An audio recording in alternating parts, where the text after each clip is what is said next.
As we all know, the Brooklyn Nets really shook things up at the NBA trade deadline when it came to their current roster, bringing in 4 new players as well as a boatload of future first and second round picks, shipping off Kevin Durant and Kyrie Irving, a duo that had taken them to the number 2 seed in the Eastern Conference, although severely disappointed when it comes to the big three with Harden, KD, Kyrie, never really reaching their goals. They were both already 30 and 34 respectively, so they bring in a new era. Mikal Bridges, Cam Johnson, Spencer Dinwiddie, Dorian Finney-Smith, all acquired at the deadline to go with what they already have with Ben Simmons, Nick Claxton, and Cam Thomas, who I think should be getting some more minutes. We're going to be talking all about the Brooklyn Nets and their future here today, so make sure to hit the like button and leave me a comment down below as it really helps us out in the YouTube algorithm. Now let's go ahead and get started looking at the huge haul that they got at the deadline. As I mentioned, KD at 34, Kyrie at 30. We're not getting any younger,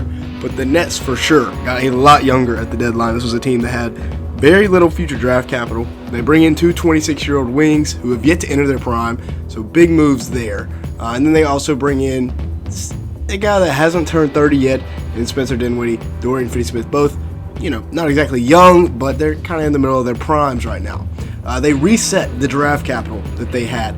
If you look here at the outgoing picks that they already had, 2024 is in Houston, as is 2025 and 2026, and then the Rockets actually swap in 2027. 2025, they do actually swap that pick. So they will get a pick in 2025 and 7, but it will not be, or it will be the less favorable of the two options. So they were really stared down the barrel of another situation like they had with the Celtics here a few years ago. Now, you look at their 2023 pick haul, they've got their own, the Suns, and then Houston or Philadelphia, whichever is the least favorable, I imagine. 2025, they have Phoenix's pick. They don't have their own, but they have Phoenix's first and then Miami's second. So still a decent amount of draft capital there. In 2027, they have Philadelphia, Phoenix, those 2 first-round picks, and then Dallas's second. 2028, they have their own in Phoenix, as well as their own in Milwaukee's second-round picks. And then 2029, for all the second graders coming up right now, they have a good amount of picks there, as they have their own, they have Dallas's, and they have Phoenix. So being able to go out and rebuild their draft stock, I feel like was huge, because now they can really say they have a legit plan for the future, other than just hoping Cam Thomas and Nick Claxton develop around an aging core. Now, the real winners of those trades were probably Jabari Smith Jr. and Jalen Green, because those picks that the Rockets have are going to be much better than they were potentially. However, I think that the Nets did a good job. The new guys in town, Mikal Bridges and Cam Johnson, both 26-year-old wings, and Mikal Bridges wasted no time when he got to Brooklyn, averaging 25 points and 6.5 rebounds in 3 games played. However, he dropped 40 in one of his first 3 games with the Nets. He's shooting at 54% from the field and 57% from 3 over the last few games in Brooklyn. So yeah, he got busy in no time. 1.3 steals and 1 block as well. Very, very good defender. He's a guy that I believe they were offered 4 first-round picks in exchange for him. That's what his value is right now as a defensive wing, and he's a guy they can build around going forward. Cam Johnson averaging about 15 points, 4 rebounds in those 3 games played. He's another guy that can really shoot the 3 ball, can defend, 45% from the field, 29% from 3 in the first 3 games. Will definitely get a lot better because he is a pretty good 3-point shooter, about a 40% career 3-point shooter, I believe. So definitely a guy that will continue to improve. I really like both of those additions by the Brooklyn Nets. Now, the other guys that they got include Dorian Finney-Smith and Spencer Dinwiddie. Dorian Finney-Smith did not really get busy too quick, unlike Mikal Bridges, averaging 6.5 points, 6.5 boards in his first 3 games in Brooklyn, 4 games, 33% from the field and 27% from 3.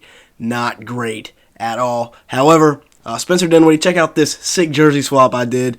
17.8 points a game for Dinwiddie, 4.5 rebounds, and 5.3 assists. And Nets fans are already talking, hey, this gives major, 2019 vibes. The last year of D'Lo before Kyrie and KD. I believe that was 2018, 2019. If I'm not mistaken, Dinwiddie shooting at 41% from the field, 32% from 3 since getting back to Brooklyn. Now, nothing funny about the fact that Cam Thomas is not starting. This dude definitely deserves to be a starter. He is a starting caliber player in the NBA. I don't know what the Nets have against him. He's averaging 11 points a game on 45% shooting from the field, 41% from three.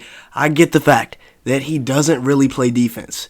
But the Nets, I believe, won all 3 games when he started, and he averaged 36.7 a night with 5 rebounds and 3.3 assists.